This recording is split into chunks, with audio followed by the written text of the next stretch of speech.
Passo a palavra agora ao professor Ricardo Mussi. Boa tarde. Bom, a figura do intelectual moderno na Alemanha nasceu na segunda metade do século XVIII e tem um ponto alto da sua conformação com Kant, em especial com um texto clássico dele sobre o assunto, que é uma espécie de posicionamento do Kant em relação ao que se fazia na França, ao iluminismo francês, que é texto que é o esclarecimento, ou o iluminismo, caso se queira. Nesse texto, o Kant faz uma distinção que se tornou clássica entre o letrado, uma pessoa com formação universitária, atuando no espaço público e intramuros no interior da universidade. Parece, à primeira vista, algo meio estranho e um pouco conciliador, como sempre foi a posição política do Kant, já que ele coloca a intervenção no espaço público como um espaço a ser ampliado cada vez mais, um espaço de liberdade na qual os homens deveriam agir sem tutela. Então, as ideias fundamentais da sua filosofia de autonomia, de dignidade, de liberdade, teriam uma forma de realização nesse espaço público. E o estranho é que ele coloca a obediência como um critério a ser legitimado no âmbito interno. Ou seja, ele divide o intelectual entre o homem público, esse livre sem peias, e o funcionário público, esse obediente aos regulamentos, aos estatutos, às regras.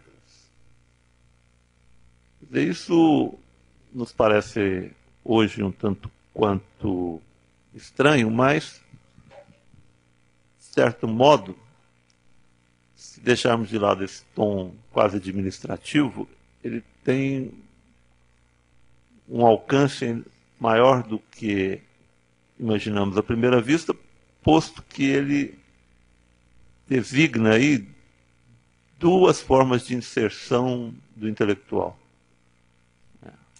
Uma, enquanto homem público, enquanto atua no espaço público, enquanto se posiciona politicamente, e a outra, quando ele se coloca, não propriamente como funcionário público, mas como ele se coloca no interior do campo no qual se situa, seja ele a arte, o direito, a ciência, a filosofia. No interior desses campos, o intelectual segue, de certa forma, os ditames dados pelo processo interno, pela dinâmica própria de cada um desses terrenos.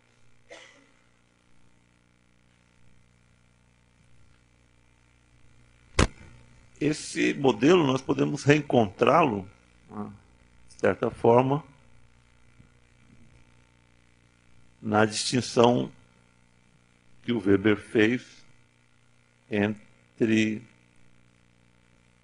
as duas éticas a ética da responsabilidade e a convicção, ou também na própria distinção entre as duas vocações, a ciência e a política.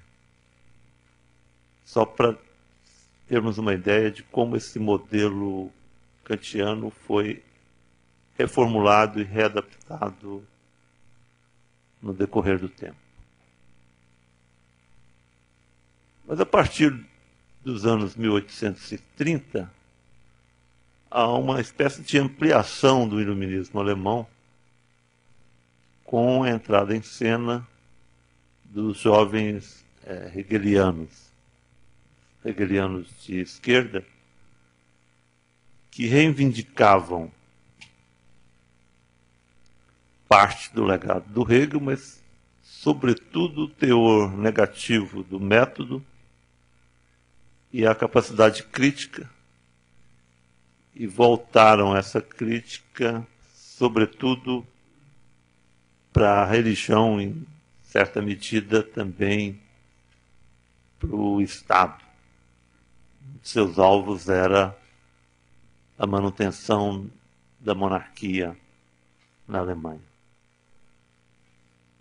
Foi no interior desse movimento que Marx deu seus primeiros passos. Ele, durante seu doutorado, ao longo de sua tese sobre a filosofia grega e, em seguida, nos anos subsequentes, o Marx pode ser identificado como um desses jovens hegelianos, inclusive, se pensarmos desse ponto de vista como alguém que age no sentido de ampliar e de alargar essas dimensões do espaço público e do iluminismo alemão.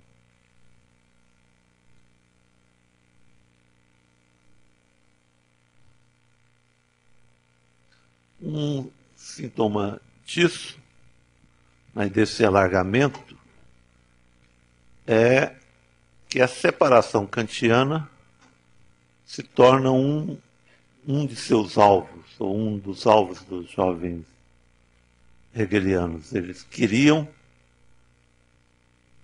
fazer a crítica da religião, do Estado, do poder, a partir de seu domínio próprio filosófico. Quer dizer, ao mesmo tempo, a reformulação que propunham da filosofia e a crítica que faziam ao Hegel ia muito nessa direção. Um dos pontos que eles mais destacavam é que a filosofia do Hegel não permitia uma análise do presente, não possibilitava que se fizesse, o Hegel, como se sabe, dizia que o conhecimento se faz pós-festum, a coruja só levanta voo ao anoitecer, na célebre metáfora do prefácio à filosofia do direito. Eles diziam, ao contrário, que uma das tarefas da filosofia era se esclarecer e se posicionar em relação ao presente. Quer dizer, então há uma reformulação do campo intelectual no qual estava inserido, e dentro dessa reformulação do campo intelectual surge e se amplia o espaço da crítica, superando, digamos assim, de certa forma, a dicotomia do pensamento kantiano. Mas se isso é um pressuposto, digamos, se é a partir daí que o Marx se situa,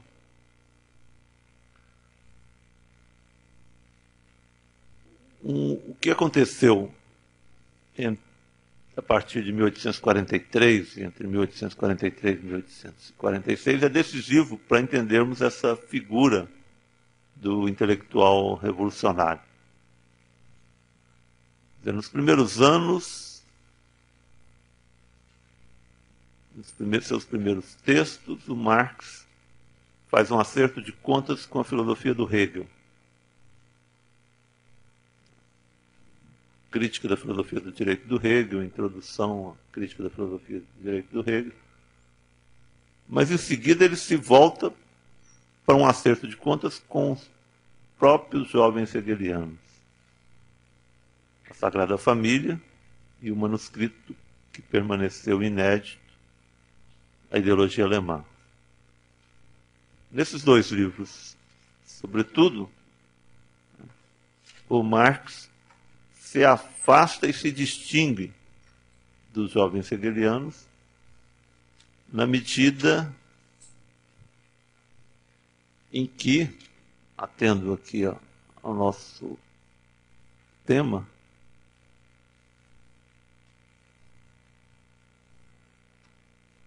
ele faz uma espécie de crítica das ilusões que os jovens hegelianos tinham sobre o espaço público. Uma ilusão que ele próprio, Marx, teve quando, logo depois de seu doutoramento, abraçou a carreira de jornalista e editor do jornal Gazeta Renana. Quer dizer, essa experiência frustrada pela censura alemã, mas, sobretudo, o debate que rodava em círculos e não andava, levou Marx a questionar essa ideia, nós diríamos hoje, liberal de espaço público, e concentrar suas atenções no pressuposto desse espaço público, que, na linguajar hegeliano, era a sociedade civil. E a partir da sociedade civil, Marx passa a se interessar, teoricamente, pela economia e, politicamente, a acompanhar os movimentos socialistas e comunistas. Quando ele vai para Paris, ele ainda mantém um pé nesse esforço de ampliar o espaço público, dirigindo juntamente com o Ruge os anais franco-alemães, e, ao mesmo tempo, em colaboração com Engels,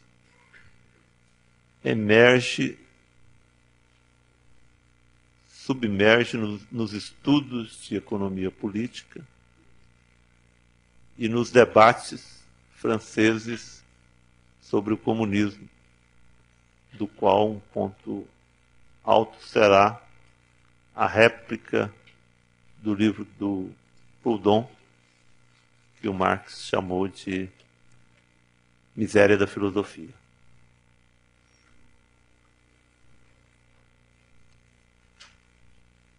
O trocadilho é mais forte do que podemos notar à primeira vista, porque o Marx tinha acabado de escrever, provavelmente em 1846, Miséria da Filosofia de 47, as suas teses sobre Feuerbach, que culminam na 11ª, na qual se diz que os filósofos se limitam a interpretar o mundo diferentemente, cabe transformá-lo. Então, esse se torna o solo a partir do qual emerge, nós poderíamos dizer pela primeira vez, essa ideia de um intelectual revolucionário.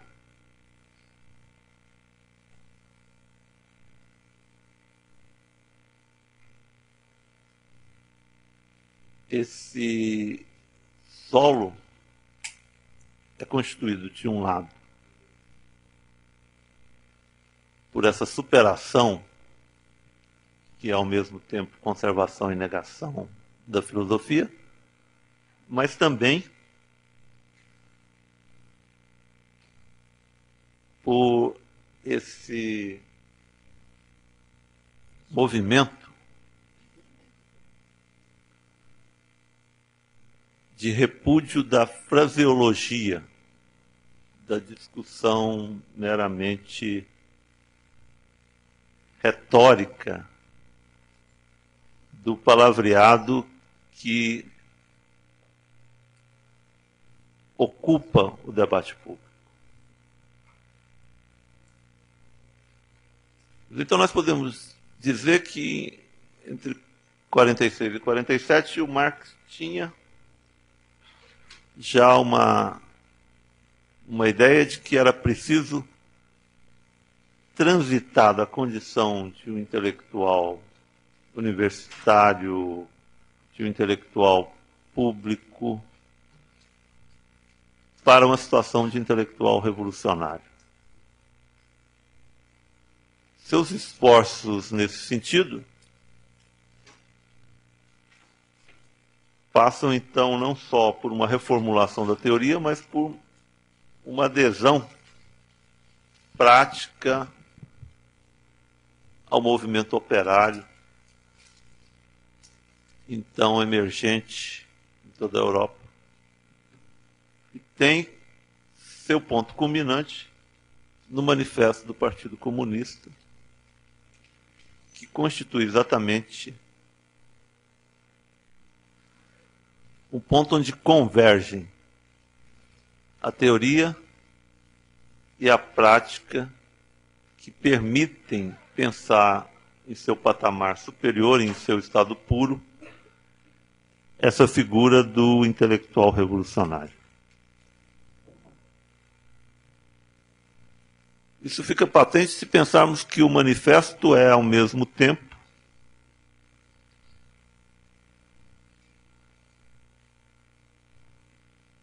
um diagnóstico do mundo moderno, satisfazendo, portanto, a pretensão dos jovens hegelianos de dar conta do presente histórico, mas é também uma teoria da revolução. E no manifesto, Marx se situa propriamente como intelectual revolucionário quando diz que se trata apenas, para usar um termo que